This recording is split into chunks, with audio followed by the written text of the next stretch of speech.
Well, accountability is very important because unless you have an iron will, when some people do, you will falter, you will teeter, you will have moments of weakness, and you could even give up.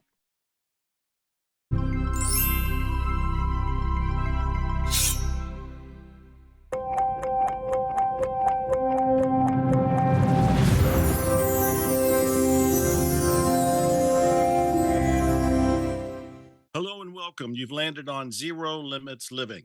Every week, I bring you inspiration and information to transform your life. I'm Dr. Joe Vitale. This show has now become so popular, you can see it or hear it on 1,000 platforms across the planet.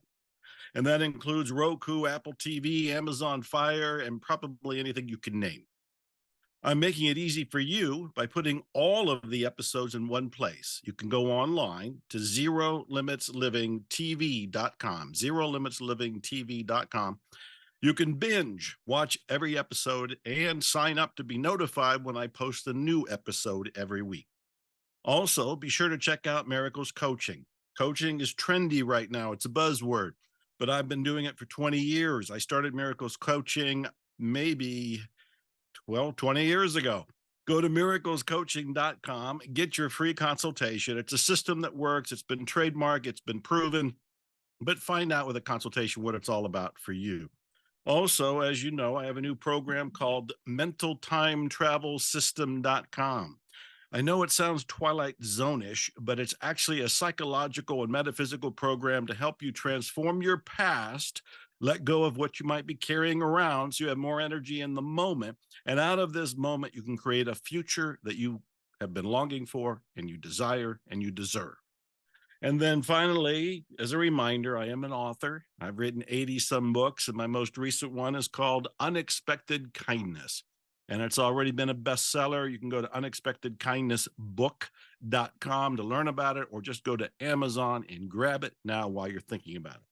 All right, to the matter at hand, we're going to do something exciting today. I'm always looking for the best of the best to help you create a life of magic and miracles, to help you live at zero limits. That's why the show is Zero Limits Living. With that in mind, I have an authority on real estate investing, and transforming your life through this means. And he's been doing this for a very long time. He's a friend of mine, and he's taken the time, agreed as an act of unexpected kindness to be here. Let me introduce him. Chris Prefontaine is the 4-time best-selling author of Real Estate on Your Terms, The New Rules of Real Estate Investing, and Sell with Authority for Real Estate Investors, which I have a copy of, signed to me in my hands. He's also the chairman and founder of the Wicked Smart Companies and host of the Smart Real Estate Coach podcast. Chris has been in real estate for over 31 years. Today, Chris and his family and team run their own creative financing business and are still in the trenches every day.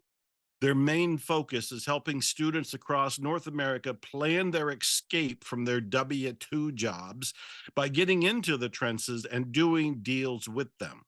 They've completed over $100 million in transactions so far.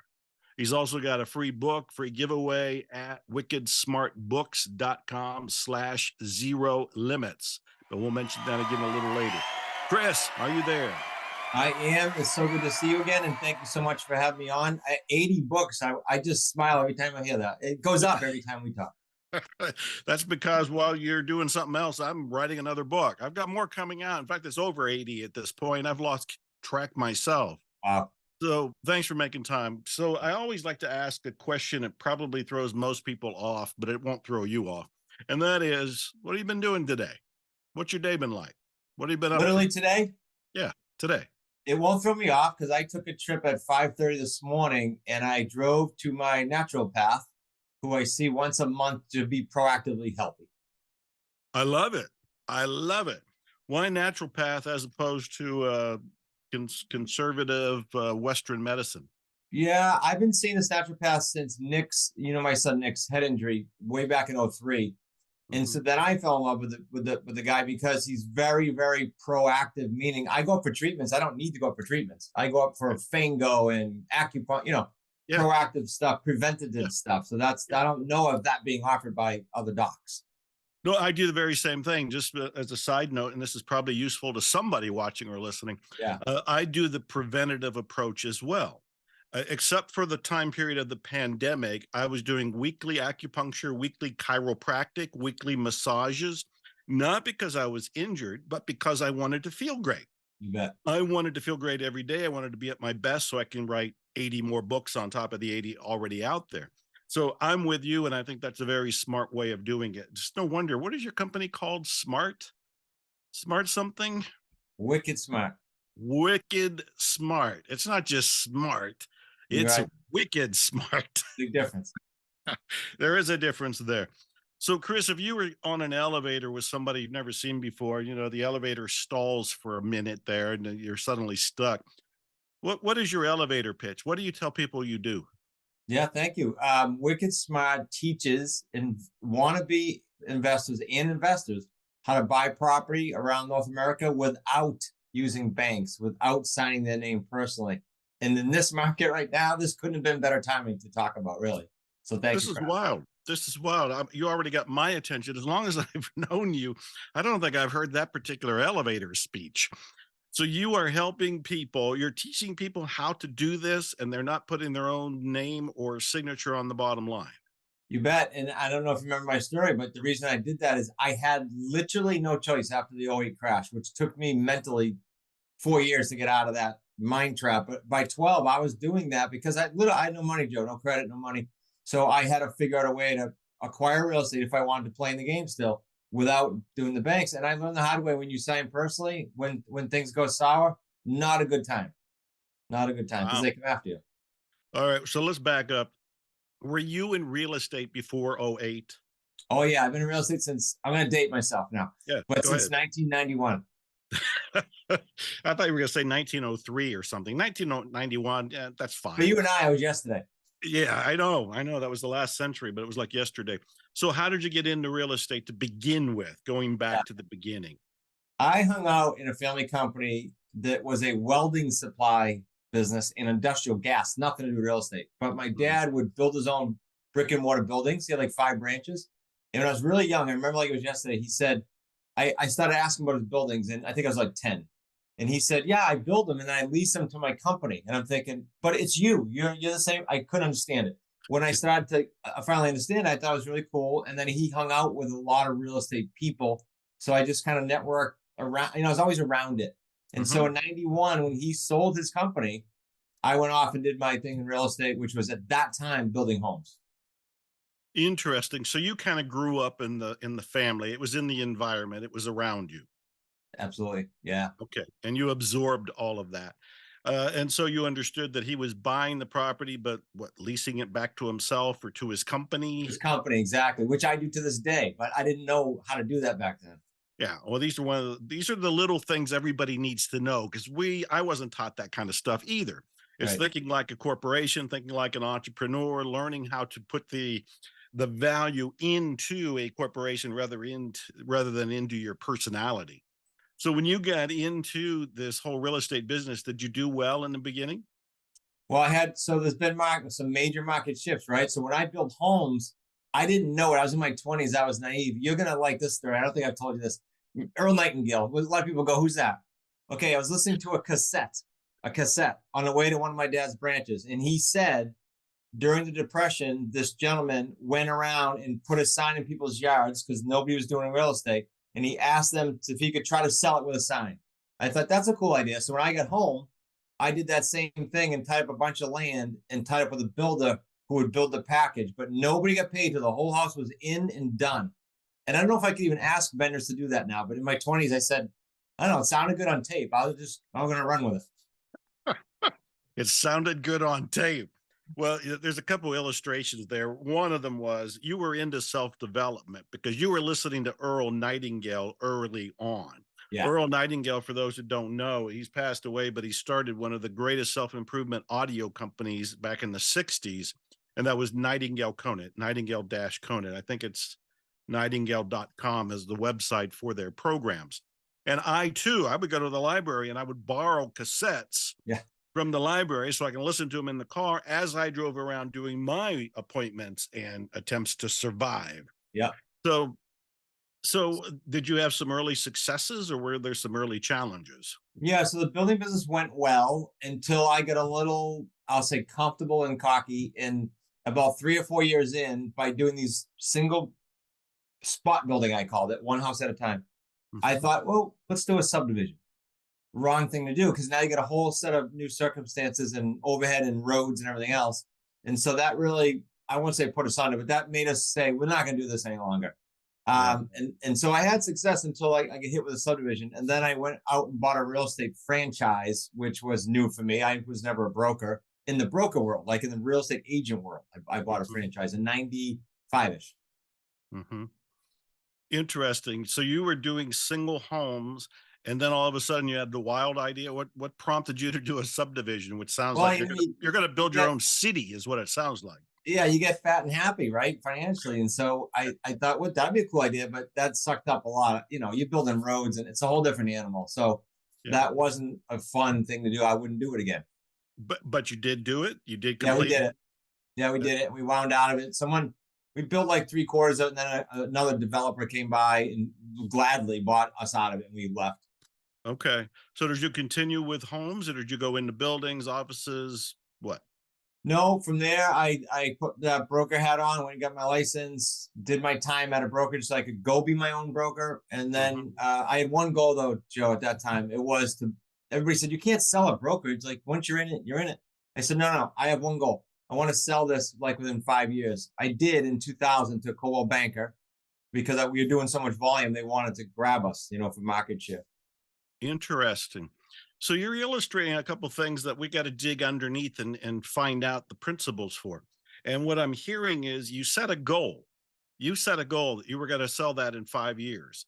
And I also heard that you were, we mentioned you were listening to cassettes as you were driving around, including self-help stuff from the great um, Earl Nightingale. Real.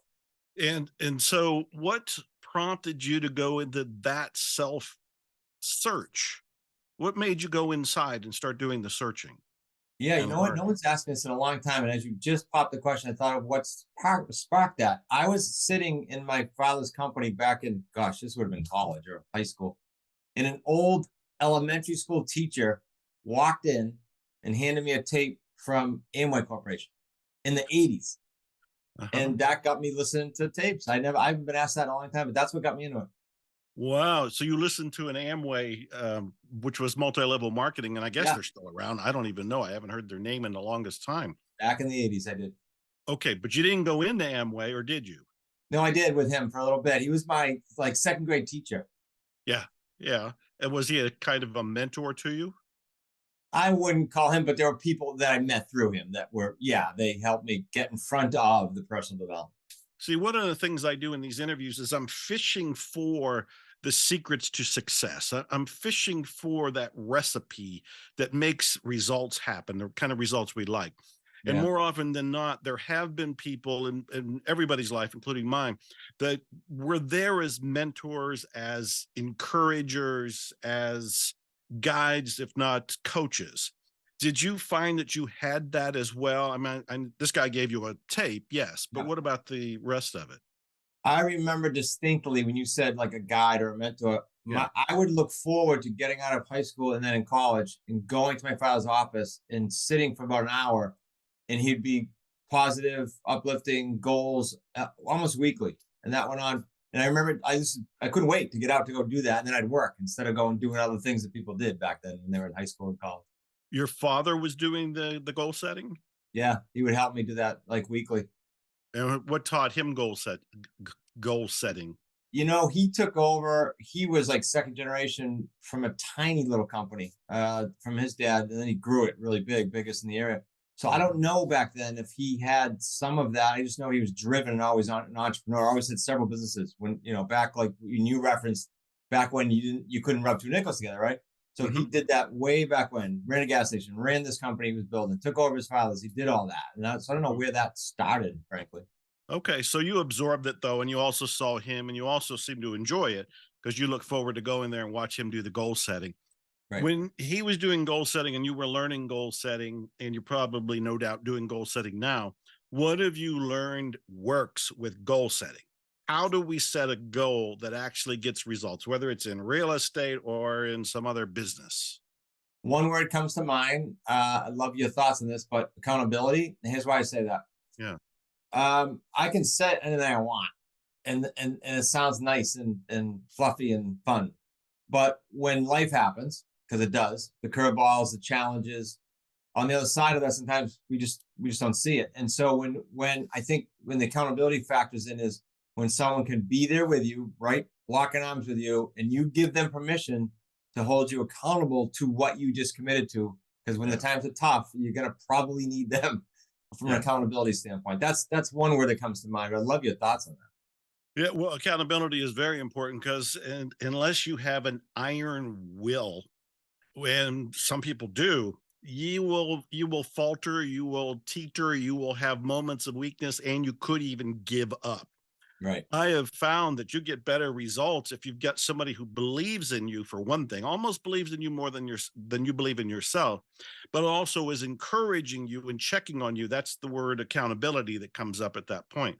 And I think that's an important ingredient to success because it's too easy. It's just, man, we live in a world where everybody is fudging. We live in a world where people don't want to take responsibility, where they just want to blame each other. That's why there's so much division in the world.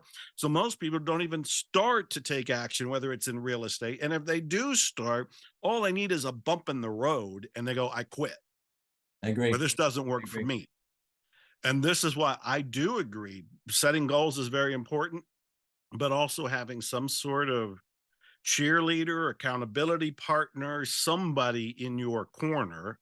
I mean, even the greatest boxers have been revisiting that. They all got trainers. Right. They all got somebody in their corner, even though they're the ones that have to go to bat in the ring. You know what else that came to mind, Joe? I'll say it so I don't Mhm. forget it is during okay, so you do the goal and you have the accountability, but who you surround yourself with only because of Yeah. this. I found when I went through my 4 years of the market was crashing, must be my fault. I went through that mentally. I found I wasn't around the people to get me to think outside that little box because it was little, but Yes. I didn't know it. It's huge. Yeah. That's actually a brilliant statement right there because I have found the same thing. There are little rules of thumb that are out there in the world that say that you are the sum of the five people closest to you, the five people you Right. hang around with the most. Your income will probably match the average of those five people. The spirit that you walk around with will match the average of that five people. The thing is, most of us aren't even aware of that. So we're with the five people, the close people, and we're all whining. So we're not actually producing or getting results. And when you awaken, and it could happen to people watching or listening to this show right now, they awaken and go, wait a minute, maybe I need to attract some other people or be around some other people. Then you elevate yourself and you go in a new direction. Napoleon Hill called it a mastermind. Right. You willfully create a mastermind, which you know very well about. When you're going through those struggle years, we'll just jump ahead right to the when you hit the wall. You said it was '08, was it? Yeah, the crash. Yep. And you also had to struggle mentally. How did you get through that? Mentally, physically, financially, how did you get through that?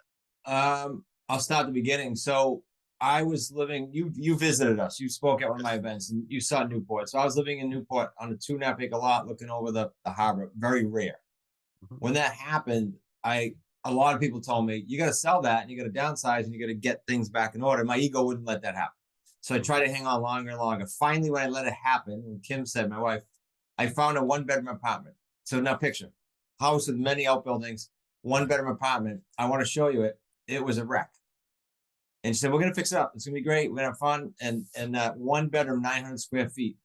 So my payment, Joe, went from $25,000 a month to $950 a month. And so that was step one financially to get this, as my father said, get the steamroller stopped running behind you with debt. Uh-huh. So that was number one. Then I could think clear, right? Mhm. And then when I alluded earlier, hanging out with people, I then went and visited, hooked up with someone I knew from real estate. And I said, I got to go talk to him.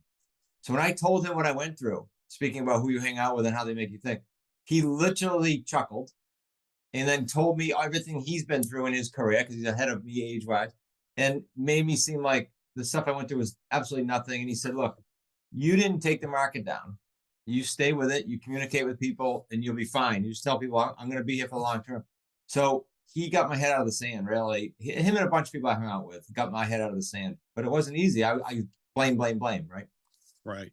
And was your interpersonal relationship doing okay during that time? I mean, married, kids? Yeah, this is my 37th year. You met Kim and you met Yes. Nick, Yes. and Kayla, and that's what gets me through all the stuff. And we've been together since we're 11 years old. That's that's wow, that's remarkable. That's heartwarming, actually. Congratulations Thank on you. that, and Thank you. say hello and give my love to Thank them. you. During that period, okay, so you're kind of backpedaling a little bit. You're done. You're whittling down some of the expenses, so you're redirecting. How do you come up with a new idea? You have a whole new process you're going to be creating, you're going to give birth to, which kind of means that whole period was something good because it gave birth to Right. this new direction. But how did you get the new direction? How did you come up with that idea? Yeah. First of all, you said something important to precede this, and that is it wouldn't have happened without it. Yeah. You couldn't have convinced me then, but I agree with you 100% now. Yeah. Right? You couldn't have convinced me then when I was in it. Yeah. I sort of sat down and said, I think Kim encouraged me to stay in real estate, obviously, right? Despite getting beat up. And so I said, all right, if I was to get aggressive in real estate again, what's the rules? What box am I going to play in? And we started listing things like the bank thing. Okay, we're not signing personally on banks anymore. That was a no-no. We're not using our own cash. And we're going to buy things without involving others, banks and others. And so that then took us into creative real estate, which has been around since 1600s. It's just people don't know a lot about it, right? Secondly, I said, I'm tired of being on the proverbial treadmill in real estate and getting one check. Everybody knows like it can be lucrative, yes, but when you do a deal, it's transactional and you get a check. Okay, well, then what happens? Nothing unless you do something. So I said, let's create something that brings us money now. Great, we need it. But then monthly cash flow passively and then long-term wealth. And that's what we created. We've actually trademarked it federally, 3 paydays. So it was out of need. It wasn't, now in hindsight, it's really cool, but it was out of need. And did you sit in a room and create this? Did you guys battle back and forth? Did you get divine inspiration? I mean, what led to the breakthrough? There's pressure there. You're having to come up with something, but how do you come up with something? Was Yeah, it this wasn't right away. It was okay? me getting on the phone and starting to find deals and then realizing, oh, I can get paid more than once. And here's how. It evolved organically, Joe. And I think I said to you, I was on stage when you were at our event, and I gave you a lot of your stuff credit. And this is exactly where it comes into play, Hmm. because around 13 is when I started picking up a lot more of your books. Like I had read a bunch of them, but I mean, gosh, you got 80, right? So I started picking up more. And then I started putting affirmations on paper from your books. And I'm going to show you, and I didn't even think of this. I still have them and I still read Great. them every single day. This one is The Secret Prayer for Money. But I read those from your books every day still, since 13. I happen to have my journal here. I wouldn't have had this. So that's appropriate. That's stunning. I'm almost speechless there. Well, thanks for showing us. Thanks for telling us about this. And was your new idea well received? Yes, because it's well received was from first buyers and sellers, right? It was me. I had to test it. And Mhm. then, so you're helping people. So super well received coming out of a not so great real estate market. And Yeah. then, students, yes, well received because we took it from, oh, you can get a nice check to, oh, you can get a nice check. And by the way, there's other ways to get paid here. And they hadn't heard about it. Students, the people out there just haven't heard about it. So yeah, very well received from buyers and sellers and students. Did you package this in some way, or were you taking people through a training, a one-day seminar, or a podcast, or what? I wasn't at first, and I had breakfast. Talk about who you hang out with again. You're making all this come forward. I didn't even think of this stuff. I had breakfast with a buddy. He runs a physical therapy company when Nick had his accident. That's how I met him. He said to me, why don't you put this in like a academy or something online? I go, oh, that sounds pretty cool. So we did in 2016, and then held our first event in the basement of a chamber of commerce with 14 people in the audience. And you attended an 8, you 10. You spoke with me in 18. You saw it's changed. But that's what we did. We did the course, and I thought, okay, I'll charge 1,000, and I'll make sure that they have to buy it to come because they don't know what I'm talking about if they don't. And that Yeah. started the event process for us too. That's just so beautiful. You illustrate so many different processes here. Everything from the view of what's going on in somebody's life when they think it's bad, it could be an opportunity. And to quote Napoleon Hill again, he always said the seed of opportunity is in that adversary, Usually that is. Yeah. challenge there. But you may not see it at first because you're all sucked into the doom and gloom and the darkness in it. Yeah. But it's there. The other thing is you talk to some other people about it. It wasn't just you thinking this through, you kind of played it out. Another one is you jumped on an opportunity when your one friend told you that you could package this or turn it into an academy. You considered it and then did it. The next thing that I heard you say is that you were willing to try by doing the very first event in a basement with 14 people in it. Too many people think when they sit here and they have an idea that the whole world's going to come rushing and bow and pay them money. And they don't realize that the very first time you do these things, it's clumsy and it's awkward and it's not popular and there may not be anybody there. Right. So this is all things I just want to recap here. What are some lessons? I'm gonna take that question back. I'm really curious. How do you buy property without putting your name down? How do Yeah. you not sign?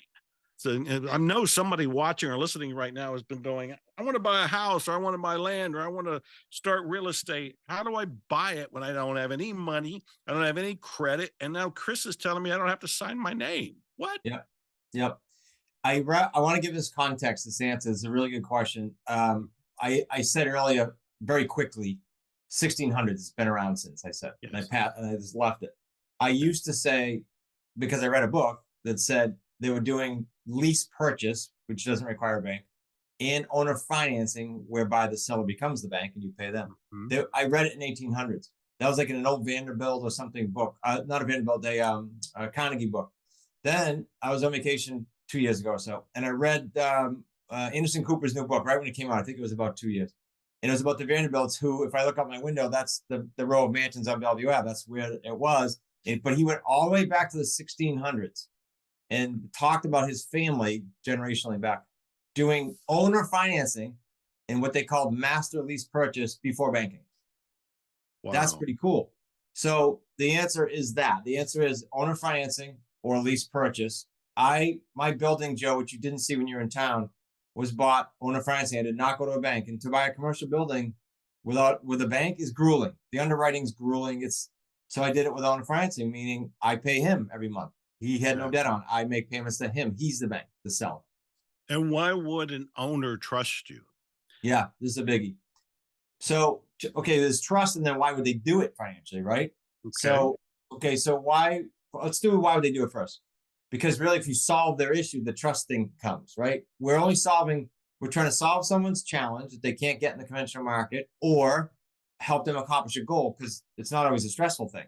Mhm. I.e., this owner was debt free, very smart, largest landowner on the island here. So why would he do it? Estate planning reasons for his wife and child, and tax reasons. That's why they'll do it. So when you solve for that, you're now the specialist, and now the trust factor comes in. Now, granted, I have at that time 28 years in the business, so there's some trust there. Mhm. But people in our community don't; they're brand new, so they lean on the community to do that, right? And they get it that way. Trust and credibility. How do you even find out that who the owner is and what their hot button is? So if I flew up there or you came to Texas or something, I don't know. If I look down the street and I see there's a Yeah, nice building there and I want to get it, it's like I'm going to pretend I don't have the credit, I don't have the money, but I do have the desire. And now I'm listening to Chris Prefontaine, and he's telling me I don't have to sign on this thing. I got to right. go and talk to the owner.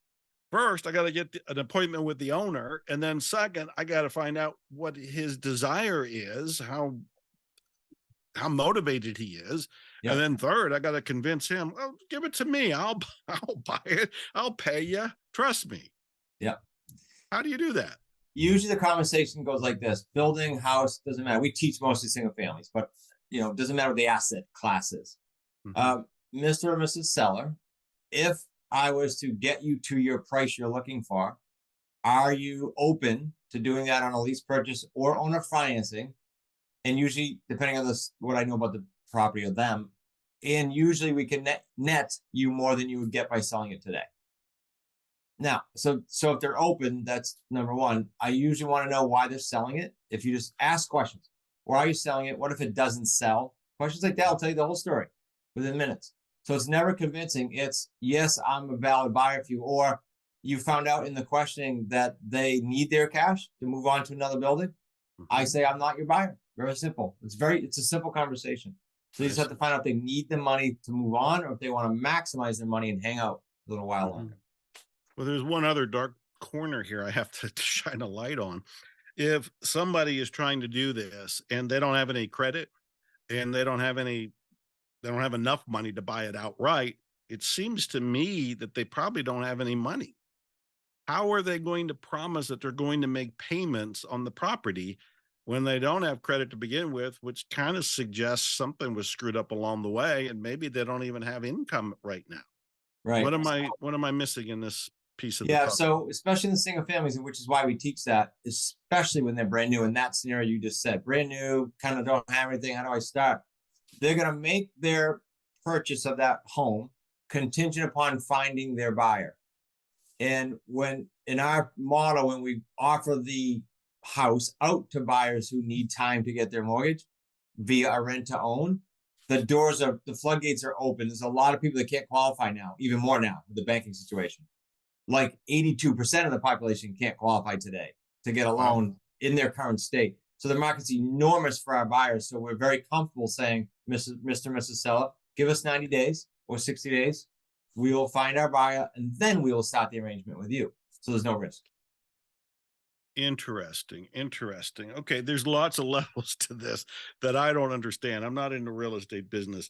I am going to say, though, that I think if there's any business that needs a disruption, it's the realty market. Correct. And I only say that because having to sell houses over the last few years, even during the pandemic, I found that most realtors were kind of lazy and would just list the property and sit back and wait for things to happen. Correct. They weren't marketers. Like, I'm a marketer. It's like I have 80 some books. What was I doing when I did the introduction? I held up, by the way, here's my new book. I'm marketing. I'm not just letting it sit there and let people discover it. So this seems fascinating to me. The people that are watching or listening right now, if somebody's really excited, they're sitting at home. I always like to imagine there's a divorced mother of two in Nebraska and she needs to do something because the great resignation or she lost her job over the pandemic, and she's thinking, well, maybe I can do this. I don't have credit, and if Chris can teach me how to do this from step 1 to step whatever 15, then maybe I can pull it off. Can she do it? Yeah, here's what I tell people. Okay. There's too many really good marketers speaking of marketing in the real estate space that are happy to sell you stuff. So what I've done is kind of flip that model on its head, and that's why you mentioned my link earlier, Yeah. because that's for free. Why? One, it drives me crazy when people sell something and then they're gone. They don't Yeah. help. Yeah. Two, I want someone. Real estate's interesting. There's a lot of niches that are good, right? I'm biased to creative real estate, so I want someone to say, "Oh, great! I'll grab that book package for free. I'll go to YouTube and watch 200 deals being done. Like we show you the deal, we show everything on. We call it Deal Structure Sunday. Go do all that for free. If it's something you can get behind, you love helping people, you like our family, great. Then you can look at taking the next few steps and getting into some coursework. But until then, there's a lot of free stuff we do on purpose. And the link was wickedsmartbooks.com/zero limits. Right. Right. Wickedsmartbooks.com/zero limits for the free book. How did you handle the pandemic? Since I brought that up 2 or 3 times, um, how did you dance through it? Yeah, at the time, coincidentally, I was being coached, but I always have a coach of some sort. I was being coached by Jarek Robbins, Tony's son, and together we kind of got a plan for the company, so I could go in and talk to my students and my own company. And what I did with the students, I screamed from the rooftops that the media's screaming panic, these uncertainty, legitimately, and what your sellers need, what all sellers need, is they need a guide, and you need to just be aware of the pandemic, but you need to be aggressively doubling down. I screamed it from the rooftops. By doing that, the students, the volume of properties they put in an agreement and took in went up by like 3 times. 3 months in a row. Wow. So it was great, but I really just wanted to be their backbone, so they felt like they had something to follow. And again, it did well for us because in creative real estate, when it's chaos, they need a guy. They need creative. They need that. So that's why it's great now too, Frank. But were the deals being done online? Because during the pandemic, unless they were straying out there in the world, a lot of people around the world were just shut in. It did a really good thing for our business because FaceTime and Zoom became they had to do that. Now that it's over, we're doing a lot more without going out. So again, it Ah. helped a lot. What I'm chuckling about is the fact that these dark moments in history, whether it's '08 or 2020 with the pandemic, actually have some light in them. Oh yeah, They have an urgency that creates a transformation that we can all benefit from. Though in the moment, you didn't see it in '08, and I didn't, most of us didn't see it of course, right. with the pandemic at all. So I find that absolutely fascinating. Thank you. Do you have success stories that you like to talk about? Somebody who's gone through your material, your books, anything like that? Thank you for that. The one I'll bring up because you met him recently, I think, is Brian O'Neill. Oh, yes, Brian right. Brian sold elevators for 17 years. Did very well. But when his son started growing up, I think this might have been age 7 or so. I think he's 9 or 10 now. He started saying, "Dad, I don't want you traveling." And he was traveling like every other week, plane, every other week, plane, gone. He sent me a video. And this is pre-COVID in November of 19. I didn't know him. He said, I've seen your material. I want to become what you guys have. We call them associates. I want to become one of your students, and I'm going to be the best. Now, I've had this from other people, but he said, I'm going to be the best. And I'm coachable. He put that in a video. He joined in November of 19. And in the first, I might be a little bit off in the months, but I want to say like 9 or 11 months, did his first 8 lease purchase transaction deals with a deposit of $10 each. $10. That's what's written in the agreement. Wow. And created our 3 payday system, created a little over 800 grand in 3 paydays. That's remarkable. That's not the norm disclosure. Everybody doesn't come do that. Brian did it because he wanted it badly. He had a really deep why getting home for his son. I got chills. That's a remarkable story, and I didn't know that. He interviewed me, but he didn't tell me about the background or his particular story. Yeah. That's fascinating. Well, there's a couple of things that just came up here. One is you had said it before you told that story, and now you said it in telling that story. Having a coach. He came to you because he wanted coached from you. Right. You also made the comment you've always had a coach. And you came down when I was doing my Rolls Royce masterminds and That's right. coaching people in those 3 4 hour periods to do that yourself. But I remember you saying it at that time. Why do you always have a coach? Don't you have it together by now? Haven't you learned everything by now? I'm giving you a softball question, Yeah. but Yeah. I'm wanting to know what your answer is. Why do you always have a coach? I'm going to say things that people have already heard, but the fact is, someone has done what you want to do. Period. It's been done. You can't be so naive to think unless you have some breakthrough idea. But I guarantee you, in some form, somebody's been there. So whether it's naturopath, I consider them to be on my team, like when you and I just shared that, or whether it's physical, from working out, and doesn't matter what it is. I look in each year and go, next year, what is it that I'm trying to learn or achieve or conquer that I haven't yet, and who's that person? Every year we have our team do it. We have our top people do it. My son-in-law, my son, and then we go seek them out because I don't want to recreate the wheel. Number one, and number two, as I've learned so many times now the hard way, if you're around them, they'll help you navigate so much more quickly. And so I just make it a habit. It's been a habit since college. It was a habit since college. What got you to do it in the first place then? Most people in college don't do that. Yeah, I'm trying to think back. I think my dad introduced me to a few business owners when I was in high school, just being around them. And then in college, started saying, why don't you go meet with them, have coffee, have lunch with them? And I used to go with a journal and say, what would you do again if you go back? Basic questions. Yeah. That got me started on that before I went outside and started listening to tapes and things like that. And then the other thing that no one does, and I love to hear people call you with this. I don't think people call enough if they read a great book like yours. And they don't think they call the author. I think they're afraid.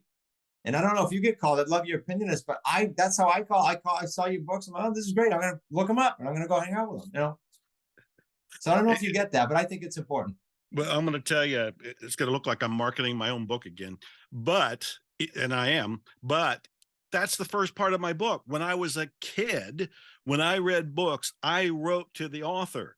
I Bingo. mentioned boxing. I thought I was going to be the heavyweight boxing champion of the world when I was 17 years old. Jack Dempsey was alive then. I wrote to him. He wrote Perfect. back. I have his signed photo on the wall over there. I did the same thing at one point, believe it or not. I can't believe it. I thought I was going to be an FBI agent. I wrote to J. Edgar Hoover. He wrote back. I have all It's kind of amazing. stories, many of which are in the book.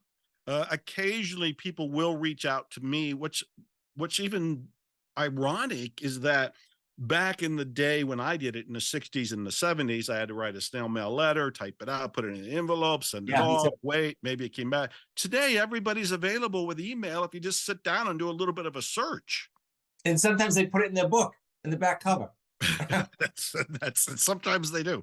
So it becomes even more easier that way. So I love that. Why did you go for Tony? Did you try to get Tony Robbins, but you couldn't, and you got his son? How did that No, end up? interesting question. I'd love to have Tony call too, but that's a toughie affordability wise today. Yeah. No, I had a woman by the name of Dr. Amanda on my show, and she was coaching some of our students. She has a psychology background, but really personal development. We brought her in our community, and I was on her podcast once, and she just mentioned in passing, hey, I just had Tony's son on. You might want to check the episode out. I watched the episode. I liked it. Went to his website and asked him if he'd coach me for 6 months. Wow. Nice. Well, I love that you're a take action guy. So that leads to the question of what do you think or what do you see are the common mistakes that people make in your particular business or maybe in general, if you want to look in the umbrella and just look outside of it. But you've been working with people for quite a while now and you've seen them come through the door. What are some common things they're doing wrong?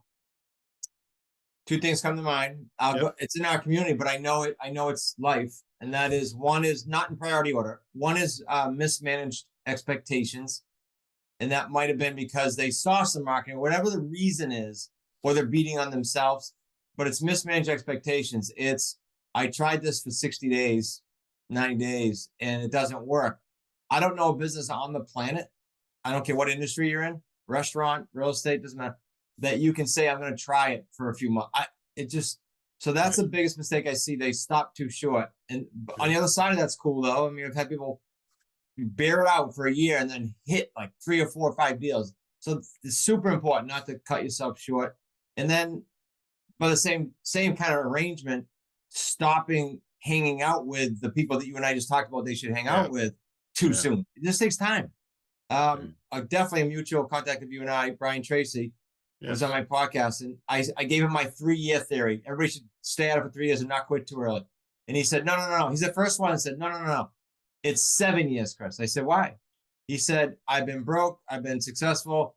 It takes you 2 or 3 years just to figure it out, and you're going to be awful. And then it takes 2 or 3 more. And he went through his whole cycle of 7 years. And I've been saying 7 since. So 7, you just stay at it. That's all. Mismanage expectations. Yeah. And what's the best advice you've ever been given that you pass on to people? Best advice for in business. It could be in relationships. You got a success story there. It could be in life in general. But since we're talking about business and real estate and owner financing, maybe in that whole area, what's the best advice you've heard that you like passing on? It could be any business again, not real estate, and that is based. It kind of wraps up what we just talked about. It's find an industry, whatever it is. Hmm. You want to open hot dogs, it doesn't matter, that you can get behind, you get psyched about, you're passionate about it. Then do what we did. We said earlier, find someone in that industry that has done what you want to do. But here's a big caveat that I haven't mentioned today, and that is that person, the step 2, I think that person should also have it together with their life. I know people, and you do too, that have been successful that trash relationships because of it, or their kids. It's not Yeah. worth it. Hmm. So that's what I mean by get behind that person has already been there, but make sure in all ways you can get behind them. And then third is what we just said: blinders, 3 to 7 years.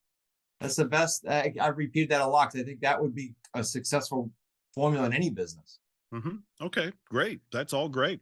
So, as we're getting close to running out of time here, I want to squeeze in a couple other important questions that I like to ask. And one of them is you've known for a while that I was going to interview you.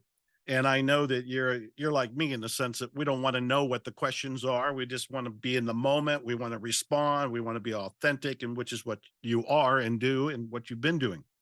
But did you secretly have a question that you wanted me to ask that would have brought up a story you've been itching to tell? Is there something you really want to get out to the community? Because here's your chance to tell the world. I gotta say no, and I thought about this in the Fango treatment today. I just visualized our interview and how good it would go. But I would say this, the way you just asked that, I would say for every listener everywhere on the planet, don't let the media and the distractions right now with everything going on right now, the banks distract you. Don't, just stay with the formula that Joe and I talked about, and you'll be in good hands. Oh, I got chills. That is great, great advice. So here's an off the wall question, and it may not even be appropriate, but I'm going to throw it at you and see how we ping pong it back and forth for a second. And that is currently, as we make this interview, the chat GPT and artificial intelligence is all over the place, right down to people suddenly being able to create ebooks and put them online that they didn't write a word of. They prompted the artificial intelligence to do it, right down to photographs being manipulated by artificial intelligence so they look like the real thing, but they're not, which is going to be disturbing when history tries to unravel what really is going on in 2023. Mm. Is any of the chat GPT or the artificial intelligence scaring you or inspiring you in your particular business? I haven't given it a thought, Joe. This is a really Okay. unique question organically. I wouldn't say it's scaring me because I haven't thought about till you said it, Mhm, honestly. I it mhm. it surprises and alarms me, sure. As far as in my business, maybe because of the stage I'm at in my business, it doesn't concern me. But do I think it's going to affect everyone listening's business if they're a little bit younger, saying they have another 20 year, they want to be active? Yeah, I do Mhm, think it'll affect them in some shape, form, or fashion. Who knows how? But mhm. things are changing. If I go back before COVID, you and I go back before COVID, things are that different. So it Right. doesn't scare me, but I think it's worth paying attention to. Is there anything that scares you? We've gone through periods. I remember at the end of the last century, Y2K was Yeah, the thing that was terrifying everybody, and the world was going to end and planes were going to fall out of the sky. I actually lost friendships with people who were convinced that the world was going to end. And I yeah. thought, it's not going to end. There's no intuitive or intellectual proof that anything's going to happen at all with Y2K. And of course, it came and went. And we have all of that from every we can look throughout history and we can find moments of sheer panic, some of which comes from media, which is why I'm glad you said don't pay so much attention to that. Right. But as you look from this moment forward, do you come from more of an optimistic view, or are you a practical realist with a touch of cynicism, or where do you fall under the hat with that? I tend to be optimistic. I do. Yeah. It could be to a fault or not, but I do. I tend to be optimistic because I think there is a thread of that no matter what you do, if you choose to look for it. I was looking at my notes for my event coming up next week, and one of the thoughts I had was, if you don't do that, in my opinion, if you don't have that, hey, I know this can be done, you'll never find it. Like it'll never be attractive to you, ever, in my opinion. Yeah. Oh, that's actually good. That's actually very, very good. Well, this show is called Zero Limits Living, and this is kind of another one of those off the wall, just going to throw it at you, baseball. And that is, do you believe we have any limits? Um, yeah, one, Mhm. our mind. Yeah, that's that's the one that keeps coming up. Yeah, Yeah. because it's scary actually, because for those 4 years that I didn't get out of my own way, it was only here. And I Mm, just needed someone to tell me, no, it's way up here. So it's yeah, our only limits are what we create. mhm. Scary. And so, how do you create the future based on that reality? Meaning, when you go to set a goal, and this is kind of putting you on the spot, Chris, but I know you're going to go with it. When you go to set a goal, you want the goal to be really big, you want it to be really juicy, but how do you know where the limit is? If you really believe there are no limits, why not just make it explosive? Like you're going to take over Rhode Island. I mean, I don't know, Yeah. whatever it happens to be for you. How do you create that goal that has the zing to it, makes you want to jump out of bed in the morning, yet has a cap to it because mentally you may not be ready to go for a true zero limits living goal. Does this make sense? You understand what It does. No, I'm I'm thinking probing for? yeah, it's a deep one. How do you I gotta go back and be a little redundant and say I look for some marker that's higher than I thought was possible that someone either did or talked about and showed me a way to get there. Yeah. But I do think as we get older, I love your opinion on this, that it does get harder and harder because I said when I was in my 20s, I just had that idea and I went, oh, I'll just go for it. I don't know, now I'd probably second guess that and convince and work it. So I think it's exposure. I got to keep saying that word exposure because without Yeah. that, it's hard to create. And for me personally, anyway. Yeah, I love that. Well, for me, the books behind me, that they're real. That's not a green screen. And Right. what I'm always doing is reading books that stretch my mind. Yeah. If I read books about people who have done the seemingly impossible, it teaches me by example that maybe I can push and stretch more than what I think is Right. possible. Agree. I'm certainly thinking at a different level now than I did 60 years ago when I was 10 years old. And Right. part of that is the reading, part of that is experience.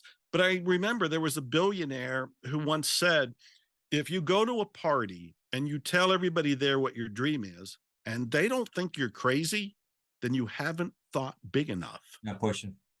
And I've always looked at that going, okay, am I at the crazy level? Because on Yep. one level, that's where I want to be, but at the same time, I interviewed a guy, I forget his name right now, a few weeks ago, and he said that he liked to make his goals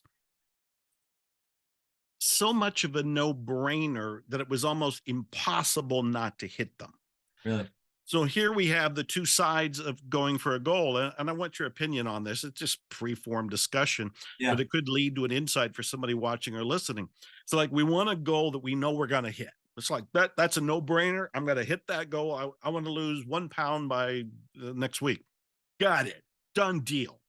But if you go further to the other side of it and go, I want to win a marathon or blah, blah, blah, whatever it happens to be, where do we find the middle ground? Where do we find the one that says, okay, I can do it. It's a stretch, but I think I can get there. I think as you were saying, here's what my brain went. My Yeah. brain went to if I'm in a business, in my business, for example, and Yeah. someone says to me, we hit Inc. 5000 a few years in a row. And if someone said to me, yeah, but next year you could quadruple your sales, I'd say metric based. I'd say, well, no, and I come to a realistic stretch. But then when it comes to goals like buying a property or doing something with Kim and I, whatever, I don't think there's a limit there because I Ah, truly believe that it can be attracted. yeah. I wrote on my screensaver from like 98 till 2001 with a little doubt we're going to have a home around overlooking the water. And Kim said, yeah, on a cul-de-sac. I said, you can't get that. Well, that's what we bought. That was that property we had. And it was in 2004. And so it's scary when you do write that down, what happens. But I just think there are some limits. If it's a hard metric in a business or something like that, you're going to be realistic. But outside of that, I think it can be bigger. So I don't know if that makes sense, but 2 tiers. I got it. I got it. And part of what you were answering is that the goal would be based on your experience. So you'd be able to say what you believe is possible. You could stretch, but based on what you've gone through and what you've seen, it could go so far based on who you are, what you can do in this time period. With certain Right. business goals, yeah. Yeah. Well, as we end here, as we're coming around the bend here, what do you want people to do? What do you want them? Yes, we want them to go get your free book, which is at wickedsmartbooks.com/zero limits. But do you have a thought, a quote, a takeaway, an inspiration, a challenge? What would you like people that are watching and listening to do? I'll wrap the stuff I said in a bow in that the 3-step formula I gave everyone to rethink that. It's a great time to rethink that. Sit down and journal those 3 steps I gave you, and then take action on that because everybody in any business can do that literally this week and go reach out and find that person. So take the 3-step formula and run with it. And yeah, take all the free stuff because that's important. Can you recap the 3 steps? Yeah. Find an industry or a niche, in my case, in real estate, but any industry that you can get behind. They want to run with, you're passionate about. You get up in the morning, get excited. 2, find someone in that niche they've been there already, so you can follow them, but you're aligned value wise too. And 3, put the blinders on for 3 to 7 years and follow them or it, because you'll have a great experience. Wow. And you saw the movie The Secret. Were you a fan of the movie The Secret? And are you a practitioner of the law of attraction and believe in it?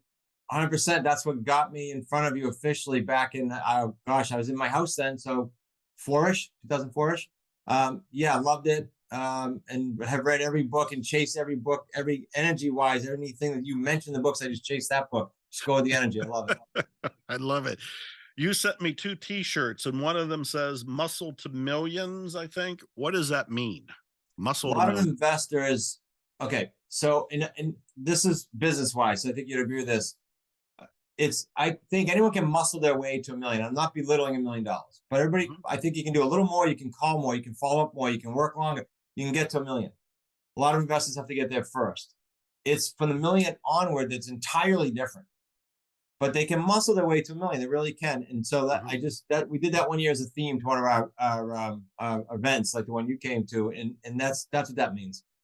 And the other T-shirt, "Keep on stacking." Is that what it says? I can't see the whole thing. Stacking refers to, again, business. It's like there are little moments, like when you come to an event and I say, go take this action. Okay, they go take that. They buy a book or they get a free book, and then go to a web. They just stack these steps, and before you know it, you have all the success, and then you're stacking deals, and then you're stacking wealth, and then you're stacking, on and on. I love it. I love it. I love it. Chris, I can't thank you enough. Thank you for making time. I know you're busy. You got family, you got friends, you got your stuff that you're doing, all these things that are happening, another event that's taking place. Thank you for making time for me. It is an act of, you're going to enjoy this, unexpected kindness. You bet. I thank you, Joe. Really, it's always a pleasure to hang out. I love it. Thank you, Chris. I've been talking to Chris Prefontaine. Go get his book. It's at wickedsmartbooks.com/zero limits.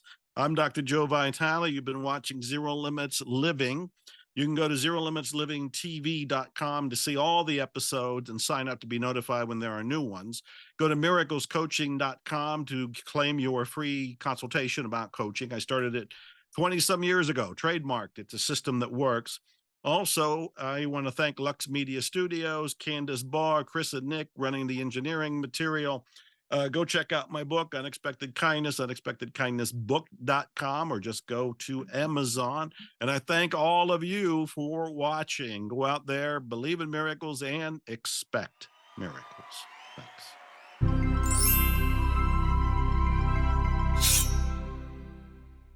Glutathione is a big word. It's the body's own master antioxidant. It's a scavenger for free radical, bacteria, and viruses. There are no products in the market with the ingredient Nasset. Nasset increases the production of glutathione that's in our body already to strengthen and enhance our immune system, elevate sense of well-being, support muscle strength and endurance, cognitive function, and liver support. It helps with increased energy and blood sugar regulation. Get your bottle of GSH Plus from www.salvationnutra.com.